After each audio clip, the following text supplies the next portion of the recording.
हाय नमस्कार, मैं हूं अनुज शर्मा और मैं हूं एक ऐसे देश में जहां भारतीयता को अगर आपको देखनी है तो उसका सबसे बढ़िया मजेदार अनुभव आपको फिजी में होने वाला है।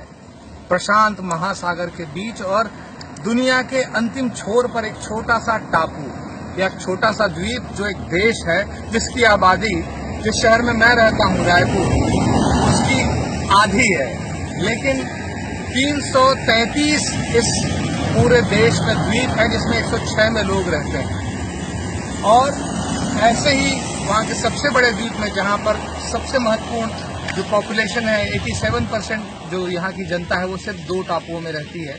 और ऐसे ही टापू में मुझे सफर करने का मौका मिला। आज मैं नांदी इंटरनेशनल एयरपोर्ट से जब मैं वापस जा रहा हूँ यहाँ सुआ फिजी की राजधानी में, तो अद्भुत नजारा है। एक तरफ प्रशांत महासागर है और जब गांव से हम गुजर रहे हैं तो वो अद्भुत अनुभव है, क्योंकि मैंने अपने जीवन में इतना खूबसूरत गांव कभी नहीं देखा। देखिए कैसे लोगों ने अपने घरों को कैसे सजा के रखा। और ये आम लोग हैं जो फिजी में रहते हैं, आम फिजी वासी हैं।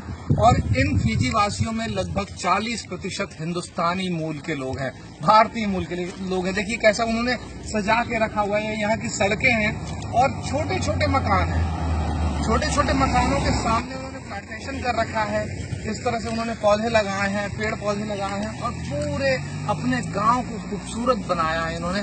अद्भुत गांव, अद्भुत अनुभव। और फिजी के बारे में एक और खास बात बताना चाहूंगा कि भारत और फिजी के बीच में टाइम का जितना फर्क है उसको बहुत आसानी से समझा जा सकता है।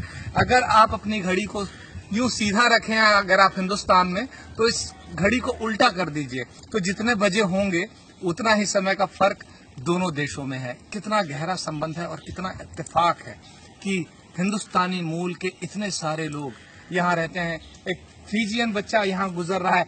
Come here.